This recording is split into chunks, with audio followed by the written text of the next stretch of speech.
The cabin was smaller than the listing suggested. Its walls leaned inward, wood panels groaning under the weight of time. By the second night, the charm of isolation had worn thin. Mia stood at the end of the hallway, staring at the door no one wanted to talk about. It didn't belong. The rest of the cabin had a rustic, lived-in feel, but this door was pristine. No scuffs, no scratches, just a gleaming brass knob that caught the light in ways it shouldn't. "Leave it," Jake said, leaning against the door frame of the main room. He hadn't let go of his flask all weekend, and his voice carried the rough edge of someone avoiding a confrontation.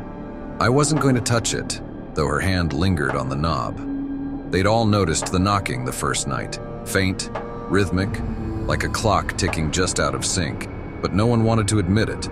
They had unpacked, drank, and convinced themselves that old cabins creaked. By the second night, the knocking came louder, slower, like it was waiting for someone to answer. Mia woke just before midnight to a sound that wasn't knocking at all, a scratching like nails dragged across wood. She shook Jake awake. "Do you hear that?" Jake groaned, shoving the flask under his pillow. "It's mice, Mia. Just go back to sleep."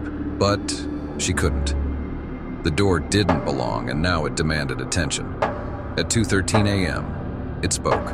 Mia froze, her breath clouding in the suddenly icy air. She backed away, but Jake was already behind her, flask forgotten, crowbar in hand. "If we don't open it, it won't stop." Jake, no, but he had already wedged the crowbar into the frame. The door sighed, almost in relief as it creaked open. Nothing was there, just darkness, deep and endless. Jake shone his flashlight inside. The beam swallowed whole, and then it stopped. The light hung suspended, revealing another hallway, identical to theirs.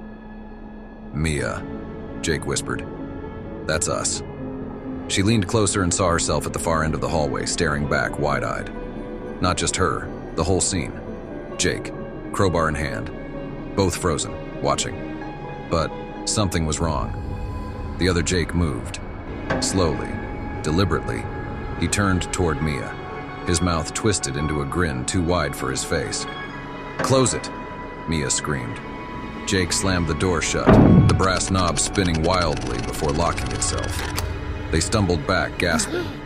The cabin was silent again. Mia glanced at the door one last time. The knob was no longer brass. It was silver, and faintly from somewhere beyond, she heard her own voice whisper, "Let me out!